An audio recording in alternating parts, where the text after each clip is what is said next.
You are being watched right now. Not by your wife, not by your kids, not by your boss. You are being watched by the only judge that really matters. And he's the 80-year-old version of you. He's sitting on a porch, and he's forced to rewatch the tape of your life, specifically the day that you are living today. And the question is not, are you happy? The question is he proud? Or is he filled with a soul-crushing, silent rage as he watches you trade the one thing he can never get back, and that is time, for cheap comfort? The mission is, today, we are not talking about motivation. We are talking about memento mori. We are going to weaponize the terror of future regret to forge present-day discipline. Most men live in a comfortable fog of someday. Someday I'll get in shape. Someday I'll be more present. I'll get it together on Monday. I'll get it together when things work out, when the finances are perfect, when the timing's right. Someday I'll start that business. I was there. I remember being a teacher and living in someday land. Hated my job. And then it was, someday I'll figure out something to do that will let me quit. And someday the right thing will pop up and it will all make sense. And then I'll learn this skill to quit my job. But it'll all happen someday. It's not going to happen today. It's going to happen someday. I also remember being stuck in my weight for a long time and just thinking, someday I'll be motivated. Someday I'm going to wake up and be inspired. Someday I'm going to find the right program, the right thing, the right piece of equipment. It's all just going to click and it's all just going to work out. Someday it's going to happen. Someday never comes. Someday is a lie. It is the opiate of the mediocre. It's the excuse you tell yourself to make your present day inaction feel like a plan.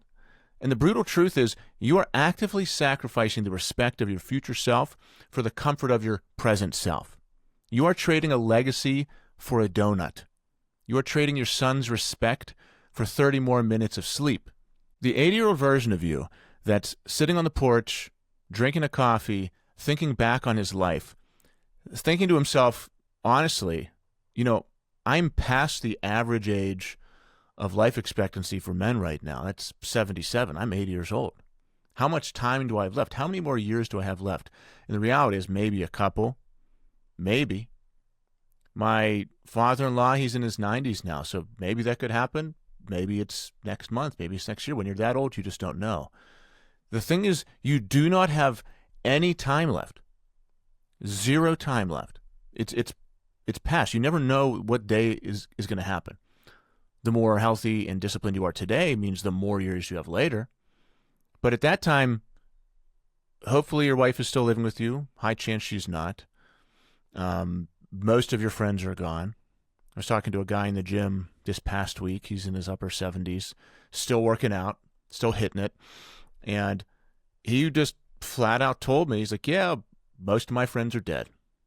They have no problem telling you that.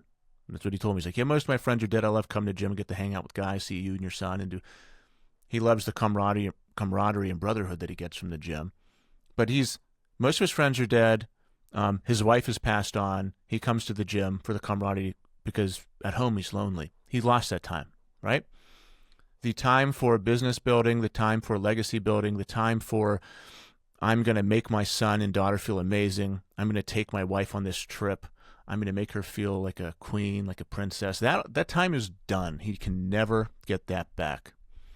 That time will come. You will be that old man sitting on the porch, thinking back on your life. What are you going to be thinking of? And many of us have goals. And I say many, not all of us, because some guys I found do not have goals. There are some men who are so lost and stuck right now and complacent right now. They do not have goals for their life, and they're okay with that.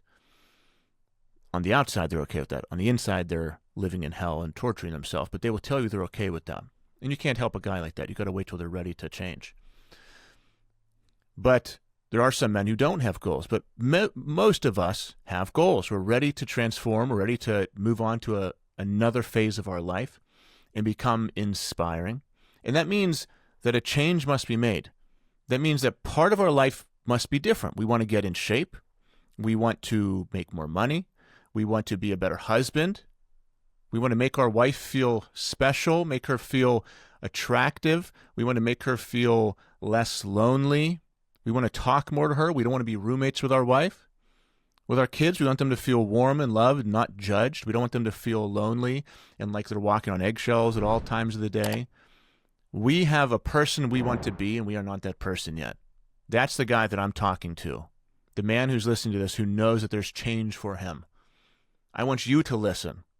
If you've given up, then it doesn't matter. Then this isn't the right time for you. You need to live life until something smacks you over the head, and then a light bulb will come on. Maybe that'll be this podcast, maybe another one. But for the most part, I'm talking to the guy who's ready for a change, who's ready to make something of his life. And that means something must be different, which means a habit needs to change. It means you need to get up earlier to move your life ahead. It means you need to go to the gym to burn off the old, fat, lazy, complacent version of you. It means you need to stop drinking alcohol, stop vaping. Maybe it means you need to stop looking at porn, looking at whatever it is. Stop being so distracted during the day. Stop hanging out with this group of people that's pulling your life apart and making you think average and mediocre is normal. But whenever you indulge in these things and you take part in the thing that's making your life worse, that 80-year-old version of you that's sitting on the porch thinking back at today, you are disappointing him. You are implanting regret that he is going to feel 30, 40 years from now. The lazy actions you take today, the promises you break today, you are handing him a gift of regret. You say, every time you say tomorrow, every time you say someday, every single someday is a pill of regret you give the 80-year-old version of yourself.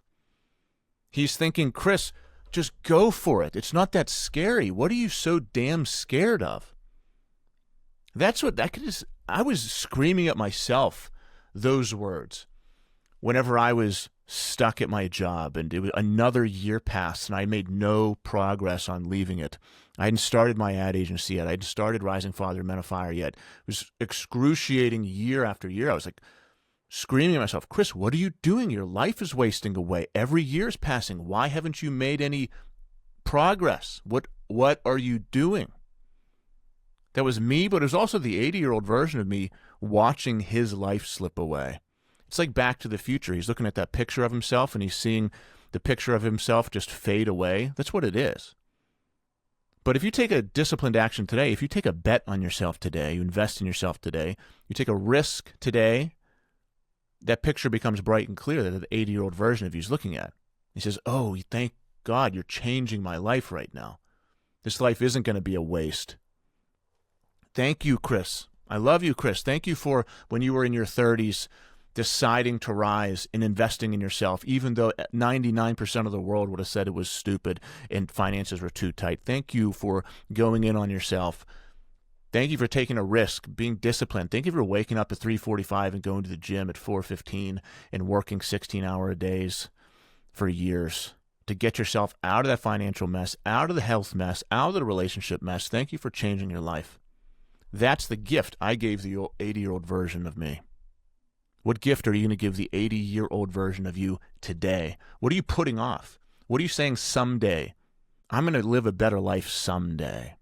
You're saying, yeah, someday in the future, this version of me that I am not right now is going to be more motivated than I am right now. You know that's a lie. You know that's bullshit. It logically doesn't even make sense. You're giving yourself goals and aspirations of a person that isn't you. Because if you don't have the motivation and discipline to act on them today, why would the version of you who doesn't exist, who's in the future possibly, have the discipline and motivation to act on it? You know it's not true. You're saying, I don't have the discipline to go to the gym today, but, someday I will. And someday it's just going to be easier for me. It's the lie. You're saying, yes, someday it's just going to be easier for me. I'm going to wake up one day and I'm going to have it together. There's going to be a day I wake up and I'm just going to get my shit together. I'm going to be disciplined. I'm going to feel like going. Someday I'm going to feel like going. That's the great lie. There is no someday you feel like going. There's not going to be a someday you feel like going. This is killing guys all around the world. They message me all the time. They say, Chris, how are you motivated? How are you inspired to get up? I'm not. That's the key. I'm not ready to go to the gym. I'm not motivated to go to the gym. I'm not feeling like going to the gym. I just go. That's the difference. That's the whole key to all of it. You're waiting to feel ready. I just go when I'm not ready. You're waiting for finances to be right for you to invest in yourself. I just invest in myself and then figure it out. You're waiting to feel comfortable. I do it uncomfortable. You're waiting for the timing to be right. I do it when the timing is not right. That's the difference between me and you if you are stuck. That's the difference between somebody who makes progress in their life and rises versus somebody who stays stuck for years and decades. The guy who's 80 years old living with regret, and the guy who's 80 years old and feels peace. And this isn't just a metaphor. This is a filter. It's a non-negotiable standard for every single choice. Think about what you're doing right now. If you're working hard, you're being disciplined, you're moving your life ahead, you're living your purpose, you are making that 80-year-old version of yourself proud and happy. However, if you're making a weak, complacent choice, if you're breaking another promise to yourself, you're implanting regret into that future version of yourself. You can apply this to every single decision you make. The choice, the alarm goes off at 5 a.m. The weak version of you that's going to give that guy regret says, it's dark, I'm tired, I'll start tomorrow. The rising father says, what does the old man want me to do? Does he respect the man who hits snooze or the man who keeps his word? Another choice. You walk in the door, stressed from work. Your 4-year-old runs up to you. The weak version of you, the guy that's going to deliver regret, he snaps, not now. He buries his face in his phone to decompress. He says, because I'm stressed, I'm going to be a worse father. And because I'm stressed, it is justified that I'm a worse father. The rising father, he asks, what does the old man wish he could have back? This 10 seconds of scrolling or the 10 seconds of his child's joy? These are real-life choices that happened hundreds of times every single day. The extra drink, the junk food, the I'll do it later. The test is, will the old man look back on this moment as an act of surrender or as an act of discipline? We have these choices every single day at least 100 times. We can make the strong choice or the weak choice. And if you do not know who you are, if your identity is up to the wind, then you are going to have decision fatigue and you're going to be battling yourself every single one of those decisions. Am I the disciplined person or I'm the undisciplined person? Am I over the hill or am I striving to be my best? Am I fat and lazy or am I a savage, ripped warrior? How do you think about yourself? That is going to win out in every single one of these decisions you make throughout the day. Decide who you are. Know who you are.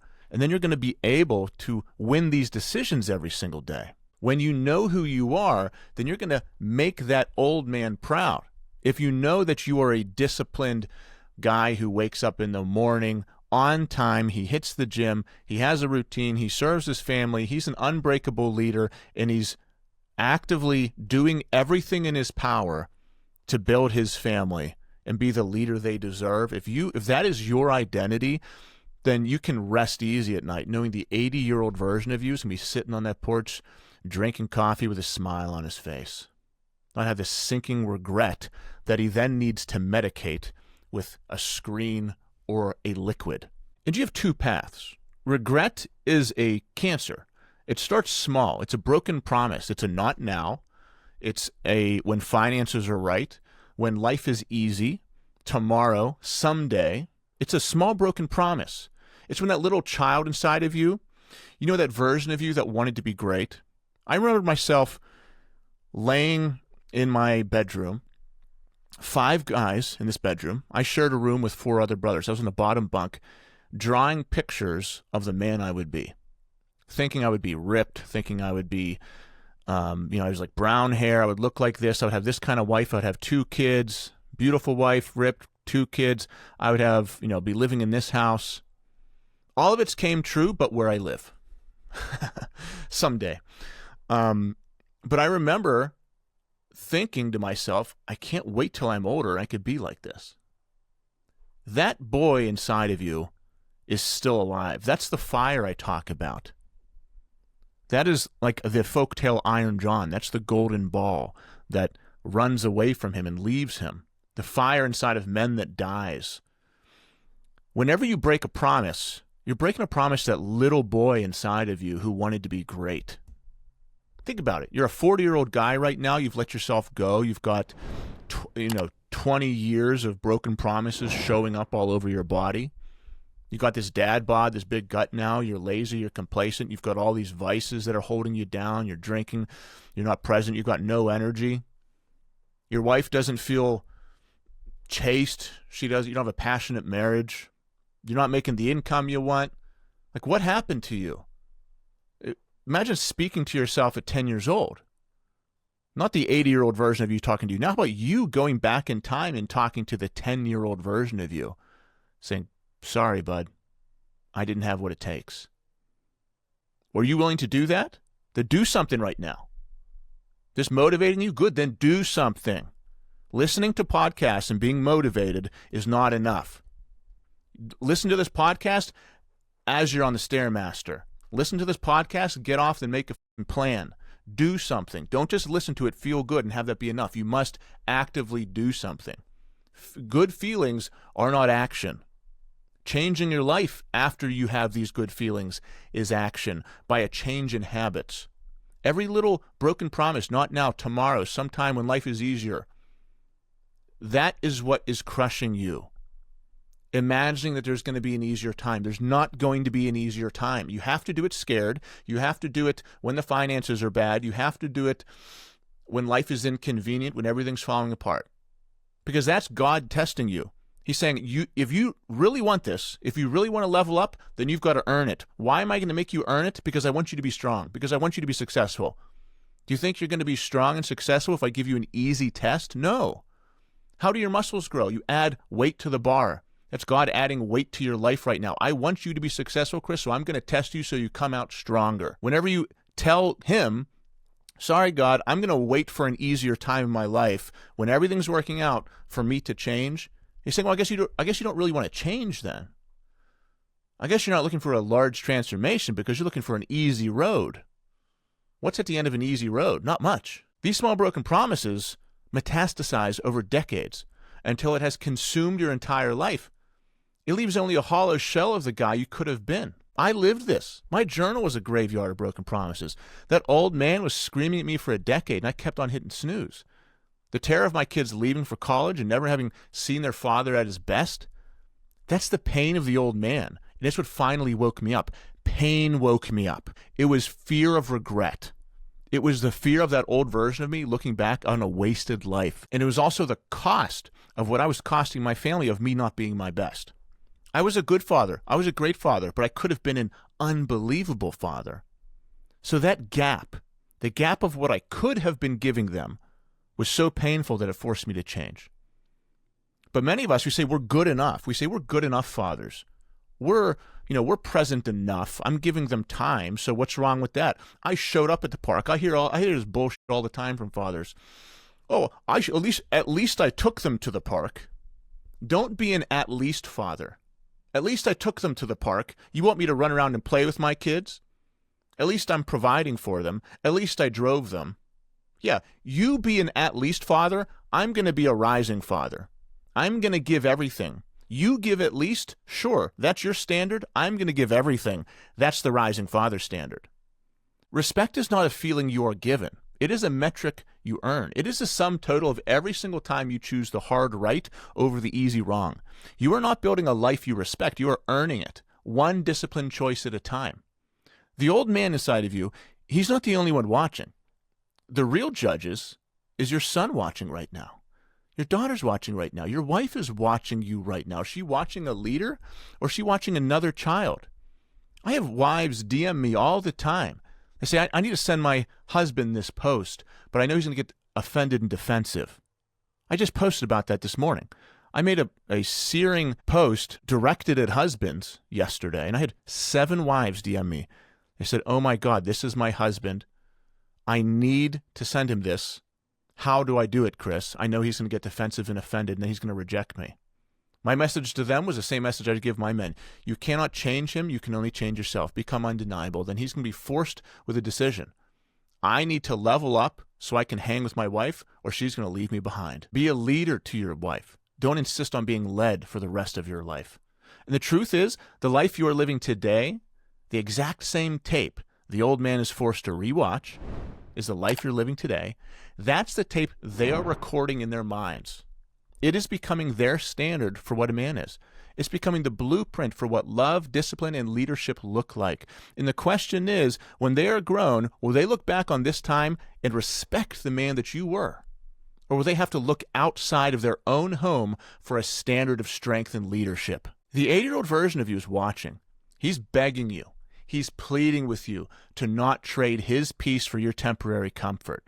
And your mission today is simple. Live a life that makes him proud. He's your only judge. Stop living for the you of today and start building the legacy for the him of tomorrow. Make the choice.